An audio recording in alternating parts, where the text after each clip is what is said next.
किसी भी प्रतियोगी परीक्षा को पास करने के लिए उसके सिलेबस को समझना बहुत ज़रूरी है। जब तक आप उसका पाठ्यक्रम यानी कि सिलेबस नहीं समझोगे बच्चों, तब तक आप उसके एग्ज़ाम्स को भी क्रैक नहीं कर पाओगे। और कुछ सब्जेक्ट्स ऐसे होते हैं जो हर एक कॉम्पिटिटिव एग्ज़ाम्स में पूछे ही जाते हैं। एग्ज़ाम्पल आप बहुत कुछ ले सकते हो। सबसे फर्स्ट नंबर पे आप हिस्ट्री हो गया, पॉलिटिकल साइंस हो गया, इकोनॉमिक्स हो गया, ये सभी वो चीज़ें हैं, करंट अफेयर हो गए, सभी वो सब्जेक्ट्स हैं जो हर एक कॉम्पिटिटिव एग्ज़ाम्स में पूछे जाते हैं। और बट हिस्ट्री को लेकर के बहुत से बच्चों में क्या होता है, जैसे वो साइंस बैकग्राउंड से होते हैं, आर्ट्स वालों को तो कोई प्रॉब्लम नहीं होती है, कॉमर्स बैकग्राउंड से होते हैं, तो उनको हिस्ट्री एक बहुत ही बोरिंग सा सब्जेक्ट लगता है, जबकि वाकई ऐसा बिल्कुल भी नहीं है।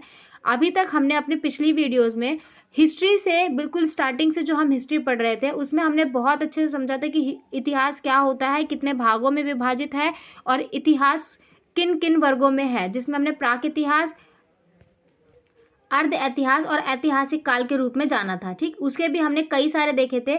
हमने प्राक इतिहास, अर्ध इतिहास और ऐतिहासिक काल, तीनों ही काल के विभाजन को बहुत अच्छे से समझा था, जिसमें हमने दो वीडियोस बना रखी है।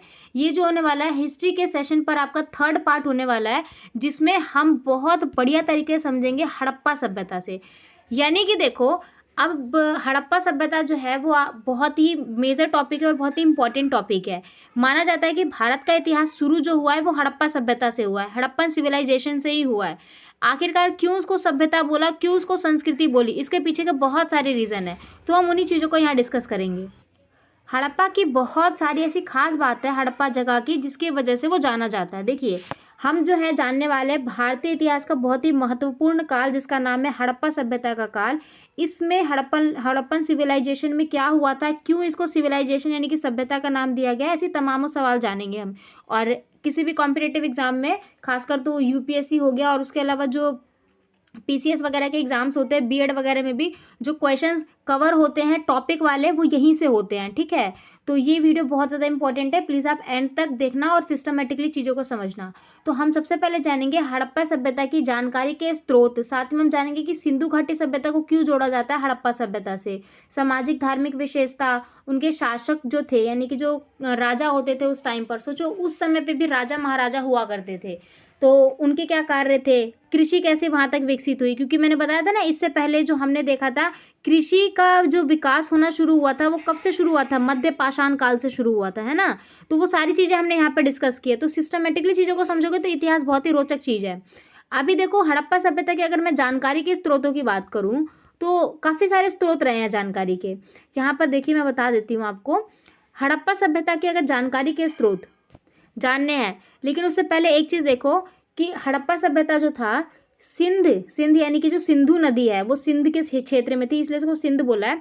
सिंध एवं इसकी जो सहायक नदियों के घाटी क्षेत्र में 2600 से 1900 ईसा पूर्व में जो अवस्थित प्राचीनतम नगरी और कांस्य युगीन सभ्यता को सिंधु घाटी या फिर सैंधव सभ्यता भी कहा जाता है। जो सिंध के लोग थे, ठीक है, उन्होंने इसको सैंधव का नाम दे दिया था, सिंधु घाटी को। और हड़प्पा सभ्यता विकसित हुई थी सिंधु घाटी नदी के पास, इसीलिए इसको सिंधु घाटी सभ्यता भी बोलते हैं। क्लियर है। अगर सिंधु घाटी सभ्यता बोल दिया जाए एग्जाम में क्वेश्चन को घुमाने के लिए, तो हड़प्पा सभ्यता के बारे में ही वो बता रहा है। ठीक है, अगर सैंधव सभ्यता बोल दिया जाए तो भी वो हड़प्पा सभ्यता के बारे में ही बोल रहे हैं। तो ये चीज़ अपने माइंड में आप क्लियर रखना, वहाँ के लोगों ने इसका नाम रखा था। अब देखो, 3 पॉइंट यहाँ पे मेजर निकल के आ रहे हैं। कब से कब तक का था इसका काल, 2600 से 1900 ईसा पूर्व तक था। साथ ही साथ ये सबसे प्राचीनतम यानी कि सबसे पुरानी थी और एक नगरीय सभ्यता थी, साथ में कांस्य युगीन थी, यानी कि यहाँ पर पत्थर का प्रयोग ही नहीं हो रहा था, केवल पत्थर में नए रूपों का प्रयोग, यानी कि कांसा का प्रयोग यहाँ पे बताया था, जो कि मैंने आपको मध्य पाषाण काल में बताया था, है ना। तो कांस्य युगीन सभ्यता माना जाता है। यहाँ के जो अवशेष मिले हैं, जो औजार वगैरह, वो कांसे से बने हुए थे। इसी कारण इसके 3 पॉइंट्स आप याद रखना। जब भी सिंधु घाटी सभ्यता का नाम है तो अपने माइंड में 3 पॉइंट रखना, आप कभी सिंधु घाटी सभ्यता को नहीं भूलोगे। सबसे पहली चीज, सिंध एवं इसकी सहायक नदियों के आसपास ये विकसित हुई थी। काल कब से कब तक का था, तो 2600 बीसी यानी कि ईसा पूर्व से 1900 बीसी यानी कि ईसा पूर्व तक। ठीक है, तो 2600 से 1900 ईसा पूर्व तक का इसका काल है। साथ ही साथ ये सबसे पुरानी और कांस्य युगीन सभ्यता है। ठीक है, मैप में अगर मैं आपको दिखाऊं तो देखो, मैप यहाँ पर बताती हूँ मैं आपको, डायरेक्ट मैप में मैं दिखाती। देखिए, ये है भारत का मैप। ठीक है, अगर आपको भारत का मैप समझ में आ रहा होगा, ये पूरी तरीके से मैंने भारत का मैप लिया हुआ है और लिखा हुआ है यहाँ पे। यहाँ पर देखिए आप, ये जो है गुजराती क्षेत्र है, ठीक है। ऊपर जम्मू कश्मीर का क्षेत्र आ जाता है और इस तरफ अपना बंगाल वगैरह और नीचे उड़ीसा वगैरह का क्षेत्र आता है। जो सिंधु घाटी सभ्यता विकसित हुई थी, वो सिंधु घाटी सभ्यता विकसित हुई थी पाकिस्तान अफगानिस्तान यानी कि इस तरफ के क्षेत्र पे, और ये इस तरह का जो है क्षेत्र माना जाता है। देखो कैसे, ये कहाँ से कहाँ तक का विकसित हुआ था। देखिए मोहनजोदड़ो गुजरात में भी था, ये लोथल गुजरात, ये जितना ब्लैक वाला जितना सोर्स जा रहा है ना, ये जितनी मैंने यहाँ पर ये छोटे छोटे डिस्ट्रिक्ट्स के नाम लिखे हुए हैं, ये सब यहीं से ये हर जगह पूरे में सिंधु घाटी सभ्यता जो थी वो फैली हुई थी, यानी कि हड़प्पन सिविलाइजेशन जो था वो फैला हुआ था। आज के टाइम पे देखोगे तो ये गुजरात का आज वर्तमान क्षेत्र है, इधर का सारा पाकिस्तान का बन चुका है। ये जहाँ पे मुंडीगाड़ वगैरह थे, ये काथुल वगैरह जो था, ये पूरा अफगानिस्तान का क्षेत्र बन चुका है। ऊपर में जहाँ बनावली कालीबंगन ये सब था, ये पूरा जम्मू कश्मीर उड़ीसा इन सब का क्षेत्र बन चुका है। तो यहाँ तक में जो था हड़प्पा सभ्यता फैला हुआ था, ठीक है। इतना क्लियर हो गया हो कि हड़प्पा सभ्यता क्या था, कहाँ से कहाँ तक विकसित हुआ। तो जो यहाँ पर इंदूज वैली जो थी सिविलाइजेशन था, ये देखिए यहाँ पे मैप के थ्रू भी मैंने हाईलाइट किया हुआ है, यहाँ पे जो हड़प्पन सिविलाइजेशन था वो इस तरीके से यहाँ तक फैला हुआ था, ठीक है। देखिए सिंधु घाटी सभ्यता को हड़प्पा सभ्यता क्यों कहते हैं, एक बहुत ही मेजर सा क्वेश्चन होता है कि सिंधु घाटी को ही हड़प्पा सभ्यता क्यों कहते हैं। तो सिंधु घाटी सभ्यता की खोज जो की थी वो की थी 1921 में दयाराम साहनी के द्वारा, ठीक है। दयाराम साहनी जो पुरातात्विक थे, इनके द्वारा ही हड़प्पा सभ्यता की खोज हुई थी। और हड़प्पा वाली एक जगह, हड़प्पा जो थी वो एक जगह का नाम था, सबसे पहला खोजा गया जो स्थल था, जगह था, वो था हड़प्पा, इसीलिए उसको हड़प्पा सभ्यता का नाम दे दिया गया, ठीक है। तो नेतृत्व में हड़प्पा की खुदाई के दौरान हुई, इसीलिए इसका सबसे पहले उत्खनन क्षेत्र जो था हड़प्पा था, इसलिए हड़प्पा सभ्यता इसका नाम कहलाया, ये हड़प्पा सभ्यता कहलाया। तो अब भी क्लियर होगा कि सिंधु घाटी सभ्यता क्यों कहते हैं, सैंधव सभ्यता क्यों कहते हैं, या फिर हड़प्पा सभ्यता क्यों कहते हैं। क्योंकि सबसे पहले खोजा गया जो स्थल था वो था हड़प्पा, इसी के नाम पे पूरी सभ्यता का नाम हड़प्पा सभ्यता रख दिया। इसी में आपको मोहनजोदड़ो भी पढ़ने को मिलेगा। अब जो है यहाँ पर बहुत ही मेजर सा एक क्वेश्चन आता है कि जानकारी के स्रोत क्या रहे हैं। एक एक नंबर में भी या फिर आप लॉन्ग क्वेश्चन में भी देखोगे तो एक यहाँ पे क्वेश्चन बनता है। तो देखो जानकारी के स्रोत का मतलब ये है कि हमें पता कैसे चला है कि हाँ भाई यहाँ पे जो सिविलाइजेशन एग्जिस्ट करती थी, यहाँ पे एक सभ्यता मौजूद थी, वो कैसे पता चला है। तो वो पता चला है छोटे छोटे मिलने वाले सोर्सेज से, छोटे छोटे मिलने वाले स्रोतों से। यहाँ पर देखो इस तरीके के यहाँ पे जो है मटके मिले हुए हैं, इस तरीके के गोलाकार में बर्तन बनाए जाते थे, ये देखो इस तरीके के औजार बनाए जाते थे, मिट्टी की मूर्तियाँ बनाई गई थी वहाँ पे, पहनने के लिए आभूषण थे, चक्के थे, ठीक है, छोटे छोटे औजार वगैरह बनाए जाते थे। पहनने के लिए देखिए इस तरीके की मालाएं की मूर्तियाँ होती थी, सॉरी मोतियाँ होती थी, मालाएं। तो इस तरीके से पता चलता है कि हाँ उस टाइम पे कोई ना कोई लोग वहाँ पे एग्जिस्ट करते थे, वहाँ पर रहते थे। सबसे पहले देखिए विलासिता की वस्तुएं मिली है। विलासिता की वस्तुएं मतलब क्या होती है कि जो आर्थिक विषमता की जानकारी। विलासिता मतलब होता है बहुत ही अमीर चीज़। अब सोचो किसी के पास सोना चांदी तांबा कांसा है और किसी के पास कुछ भी नहीं, तो वो कहाँ क्या पता चलता है कि यहाँ पर अमीर लोग भी थे जिनके पास बहुत अच्छी चीज़ थी और कुछ लोग गरीब भी थे। तो आर्थिक विषमता की यहाँ पर जानकारी मिलती है।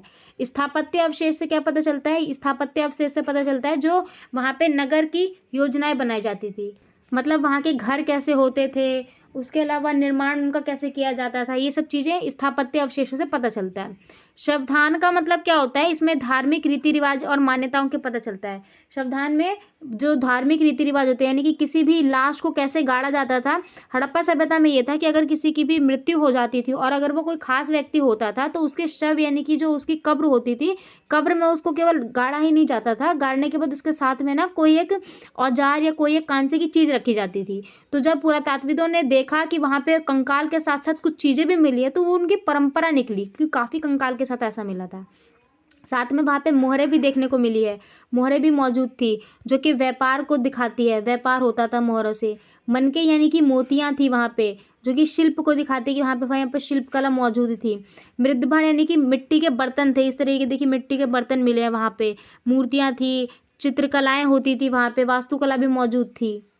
तो इस तरीके से वहाँ पर ये सभी चीज़ें मौजूद थी। उसके बाद देखिए हड़प्पा सभ्यता की अगर सामाजिक धार्मिक विशेषताएं पूछी जाए, सामाजिक और धार्मिक विशेषता यानी कि समाज में लोग कैसे रहते थे, उनका धर्म क्या था, इन सब की लेकर करके अगर एग्जाम में क्वेश्चन बने एमसीक्यू, तो उसको भी आप बहुत अच्छे से लिख सकते हो। कुछ पॉइंट्स यहाँ पे बहुत इजीली लिखवाए गए हैं।